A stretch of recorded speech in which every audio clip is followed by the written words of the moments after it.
حضرت اسلام میں پاکی کی کیا اہمیت ہے؟ ناخدائی کی کام ہے، گھر گھر گھومنا۔ پاکی اسلام کے اندر میں بہت بڑی چیز ہے۔ الطہور شطر الایمان، پاکی ایمان کے ایک حصہ ہے،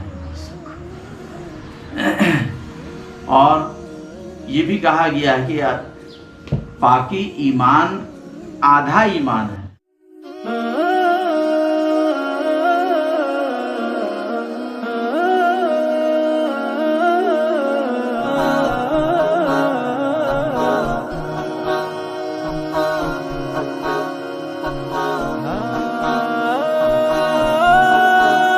السلام علیکم دوستو، آج میں آپ لوگوں کو ایک عالم دین سے ملانے والا ہوں، جن سے ہم جاننے کے پریاس کریں گے کہ اسلام میں پاکی کی کیا اہمیت ہے، اور ہمارے اعتراف کی امام کو استعمال نہیں کرنے سے ہم کتنا گمراہی میں ہیں۔ ان سب باتوں کے بارے میں جانیں گے، اور یہ ہمارے سامنے جو بیٹھے ہوئے ہیں، یہ ان کا تعلیم جو ہے حاصل ہوا ہے دلی مرکز سے، اور یہ معتبر بھی ہے۔ آپ لوگوں کے سامنے جو ہے ان سے ملاتا ہوں۔ آئیے، السلام علیکم۔ وعلیکم السلام ورحمۃ اللہ وبرکاتہ۔ حضرت آپ کی نام اگر اعتراض نہ ہو تو؟ میرا نام محمد احسان الحق۔ آپ کی تعلیم کہاں سے ہوئی حضرت؟ مرکز نظام الدین۔ مرکز نظام الدین سے۔ میں آپ سے دراصل ہمارے امت کے لیے، یا تو کمزور یا دبے کچلے لوگوں کے لیے، ہمارے گاؤں میں یا ہمارے ویڈیو کو جتنے دور تک دیکھیں گے لوگ، ان لوگوں تک یہ سوشل میڈیا کے پلیٹ فارم کے ذریعے میں دین کو پہنچانے کے لیے، اور جن کے پاس جو کمی ہے ان کو پورا کرنے کے لیے ایک چھوٹا سا کوشچن آپ سے کرنا چاہ رہا ہوں، چھوٹا سا نالج آپ سے لینا چاہ رہے ہیں۔ حضرت اسلام میں پاکی کی کیا اہمیت ہے؟ ناخدائی کی کام ہے، گھر گھر گھومنا۔ پاکی اسلام کے اندر میں بہت بڑی چیز ہے۔ الطہور شطر الایمان، پاکی ایمان کے ایک حصہ ہے، اور یہ بھی کہا گیا ہے کہ پاکی ایمان آدھا ایمان ہے۔ پاکی آدھا ایمان ہے، لیکن آج ہم پاکی کو جانتے نہیں، اور پاکی کو نہیں جان پاتے ہیں، اس لیے حلال چیز کو آج حرام کر کے ہم کھا رہے ہیں، اور جب حرام کا لقمہ اندر گیا تو ایک لقمہ کھانے سے 40 دن تک اس کی دعا قبول نہیں ہوتی۔ بتائیے دوستو، ایک لقمہ کھانے 40 دن تک دعا قبول نہیں ہوگی، تو نہ معلوم کتنی ہم حرام کھاتے ہیں۔ کتنے حرام کھاتے ہیں۔ اللہ کے حکم کے مطابق دنیا میں زندگی گزارنا ہے۔ اب زندگی صرف کھانے پینے کا نام نہیں ہے، کھانے پینے کے لیے کمانا بھی ضروری ہے، بیوی بچے ہیں، ان کی روزی روٹی کے لیے، ان کے ضروریات کے لیے بزنس اور دھندا کرنا بھی ضروری ہے، حلال طریقے سے۔ تو وہ جو دھندا کریں گے وہ اللہ کے نبی کے فرمان کے مطابق کریں گے۔ اللہ کے نبی نے پیدائش سے لے کر کے موت تک، قبر تک جتنی بھی چیزیں پیش آنے والی ہیں انسان کے سامنے، ان تمام چیزوں کو کھل کھل کر بیان کر دیا ہے۔ اس کے مطابق ہم چلیں گے تو ہر کام ہمارا دین ہوگا، یہاں تک کہ اگر بیوی کے منہ میں لقمہ بھی ڈالتے ہیں تو وہ بھی دین ہوگا۔ ہم دکان میں بیٹھے رہیں گے، اللہ کے نبی کے طریقے کے مطابق، اللہ کے حکم کو اللہ کے نبی کے طریقے کے مطابق ہم کریں گے، تو دکان میں بیٹھنا ہماری لیے عبادت، یہاں تک کہ حل چلانا بھی عبادت، اور روزی روٹی حاصل کرنے کے جتنے بھی جائز طریقے ہیں وہ سب ہم کریں گے، وہ ہر ایک عبادت ہے، اور ان کے ذریعے سے انسان اللہ تک پہنچ جائے گا۔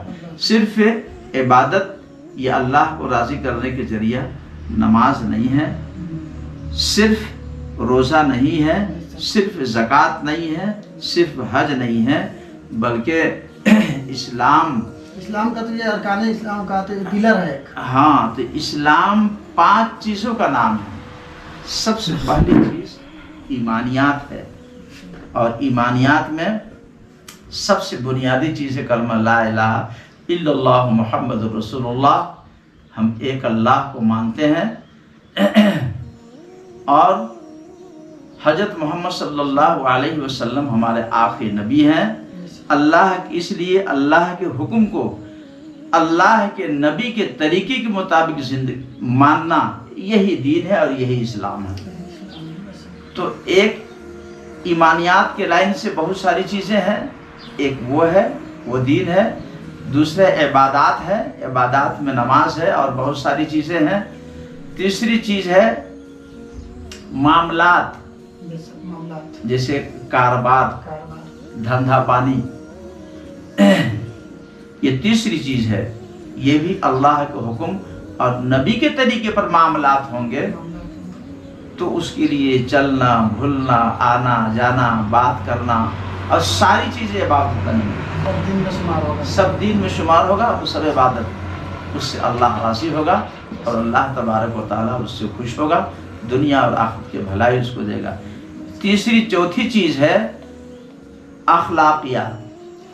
قرآن کہتا ہے انک لعلی خلق عظیم. ہم نے آپ کو سب سے بہت بڑا خلق عطا فرمایا، اخلاق دیا ہے. اللہ کے نبی سے بڑھ کر اخلاق والا کوئی پیدا نہیں ہوا ہے. سب سے بڑے اخلاق والے اللہ کے نبی ہے. اس لیے اخلاق دین کے ایک حصہ ہے. اور پانچویں چیز ہے معاشرت، کہ ہمیں اپنے گھر میں رہنا ہے. گھر میں ہماری بیوی ہے، بچے ہیں، ماں ہے، باپ ہے، بھائی ہے، بہن ہے، ہمارے پڑوس والے ہیں، ہمارے دوسرے رشتہ دار ہیں. تو ہمیں ان کے ساتھ میں کس طریقے سے زندگی گزارنا ہے، اسی کو کہتے ہیں معاشرہ اور معاشرت. تو یہ 5 چیزیں ہیں. ان 5 چیزوں کو ہم اللہ کے حکم اور نبی کے طریقہ پر ہم کو پورا کرنا ہے. یہی دین ہے اور اسی پر کامیابی ہے. اب ان چیزوں کو حاصل کرنے کے لیے دعوت شرط ہے. اللہ تبارک و تعالیٰ نے دعوت کی محنت دی ہے. ہم اللہ کے حکم کو اور نبی پاک صلی اللہ علیہ وسلم کے طریقے کو لوگوں تک پہنچائیں گے. اس کا حکم ہے. قرآن میں ایک جگہ نہیں، بار بار اس کا حکم ہے. حدیثوں میں بار بار اس کا حکم ہے. اور اللہ کے نبی پاک صلی اللہ علیہ وسلم کی پوری زندگی دعوت کی زندگی، پوری زندگی صحابہ کی دعوت کی زندگی. حضرت میں جاننے کی کوشش کرنا چاہتا ہوں، اس بات کو جاننا اس لیے چاہتا ہوں کہ لوگوں تک اس بات کو پہنچانی ہے. لوگ اعتراف میں جو رہتے ہیں، مسجد کے اعتراف میں، ان لوگ جو گمراہی کے راستے میں چل رہے ہیں، ان لوگوں کو اصلاح کے لیے جا کے دعوت دیا جائے. چاہے تو ان لوگوں خود سے جا کے امام سے اپنا پاکی حاصل کرنا، اپنا کلام پاک کو صحیح کرنا، یہ ضروری ہے کہ نہیں؟ دین کا علم حاصل کرنا ضروری ہے. کتنا؟ جس سے ہم دین پر اپنی زندگی گزار سکیں. اسی لیے فرمایا طالب العلم فریضۃ علی کل مسلم و مسلمہ. دین کا علم حاصل کرنا ہر ایک کے اوپر فرض ہے. تو یہ تو چاہے ہم اگر پڑھے لکھے ہیں، مدرسے میں پڑھ کر کے، یا پڑھے لکھے ہوئے نہیں ہیں، اب ہم بڑے ہو گئے ہیں، تو کسی عالم کے صحبت میں، کسی دین کی جاننے والے کی صحبت میں وہاں رہ کر کے دین کو سیکھنا ضروری ہے. اور نہیں تو ایک چیز اللہ تبارک و تعالیٰ نے جو جاری فرمایا اس زمانے میں، وہ دعوت کی محنت، وہاں جا کے دین ہم سیکھیں گے. دین ہم سیکھیں گے. پوچھنے والا سوال لگتا ہے، خاص ہم پوچھنے میں دوستوں سر محسوس کرتے ہیں، پر پوچھنے والا پوچھتے پوچھتے جنت جائے گا. یہ بزرگانی دین کی مت ہے. اور شرمانے والا شرماتے جہنم جائے گا. تو پوچھنے کا عادی ہو. اچھا، امام کا حضرت ہمارا اعتراف میں مسجد جو ہوتے ہیں، مسجد میں جو امام ہوتے ہیں، ان کی ذمہ داری ہے کہ نہیں کہ ہم ہم لوگوں کو کم سے کم پاکی اور ان کا کلام صحیح کرائے، اور پاک ہونے کی صحیح طریقہ کم سے کم کلمہ یاد کرا دے. بہت سارے لوگ جو ہمارے اڑوس پڑوس کے ہماری دعوت نہیں دینے کے کارن سے، نہیں دینے کے بنیاد سے بنا کلمہ کی دنیا سے جا رہے ہیں. ان کے بارے میں فکر کرنا امام کو کتنا حد تک یہ ہے؟ امام کی بھی ذمہ داری بنتی ہے، اور پوری امت کے ہر فرد کی ذمہ داری ہے کہ جو دین نہیں جانتا اس کو دین سکھانا. صرف امامی بھر کا نہیں، امامی بھر کو نہیں، سب کے لیے، ہر فرد کے لیے، ہر فرد کے لیے جو جتنا جانتا ہے اس کو